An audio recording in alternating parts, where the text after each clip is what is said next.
Okay, hi guys. I want to discuss a few theories that I have because I'm rereading the fourth wing. If you haven't read the Empyrean series yet by Rebecca Yarros, this is your time to scroll away. Today I want to discuss a theory that's about Andarna and Violet's relationship. I am not talking about after the threshing. I am talking about before. I don't know how, but somehow Andarna made it to Violet's head before the threshing. I'm going to give you a few instances. Like the very end of chapter 9, we see that Dane is trying to convince Violet to run away to the scribe quadrant as usual.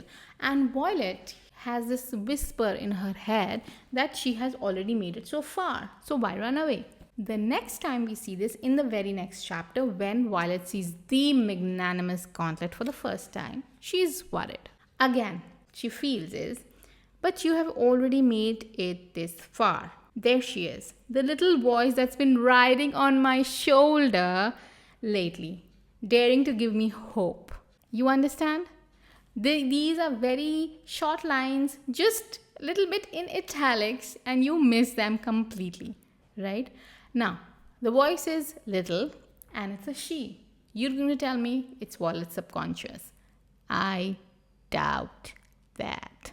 Because after the threshing, when Violet meets Jasena, she is telling her about the bond and everything. She bonded a dragon, oh, well, two of them. And there is a very short few words, and there the nudges from Andarna. So for the bond part from Andarna keeps giving her motivation. We have seen it all through the book. Okay, you're going to say that it's still her subconscious and it's nothing. I'm reading too much between the lines. Maybe not. It's because when in the Iron Flame, it's a very important scene where Violet has actually realized and uncovered everything about Andarna, right? And Andarna is confessing that Andarna has actually waited for 650 years to hatch, and she waited till Violet's 18th summer, right? Where the elders were talking about a weakling daughter of the general who was supposed to be the head of a scribe, but now is going into the rider's quadrant. That was the time Andarna realized that this one is mine.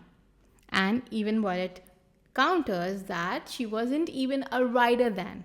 And Andarna is like, and yet here we are. So I think somehow Andarna has managed to make a bond, a connection with Violet before the threshing.